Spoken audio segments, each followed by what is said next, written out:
ஹசரத் ஃபாத்திமா ரதியல்லாஹு அன்ஹாவுடைய கபர் இரவு நேரம் தோண்டப்பட்டது. அதற்குள்ளேதான் அவருடைய ஜனாசா, ஃபாத்திமா ரதியல்லாஹு அன்ஹாவுடைய ஜனாசா அடக்கம் செய்யப்பட்டது. 29 ஆண்டுகள் பூமியில் வாழ்ந்து வரலாற்று சாதனை படைத்த ஒரு பெண்தான் இந்த ஃபாத்திமா ரதியல்லாஹு அன்ஹா. சையீதாவாக மாறினார்கள். கண்ணியமிக்க சகோதர சகோதரிகளே, எங்களது பிள்ளைகளுக்கும் அதே ஃபாத்திமா என்ற பெயரை வைத்து அதே சையீதாவாக மாற்றுவதற்கு முயற்சி செய்ய வேண்டும். உலகத்திலும் தலைவியாக வரலாற்று பெண்ணாக மாறினார்கள். நபியுடைய மகள், இமாமுடைய மனைவி, ஷஹீதுகளுடைய தாய், ஹசன் ஹுசைன் ஷஹீத்.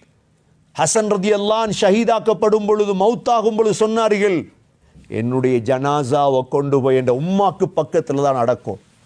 அதே மாதிரி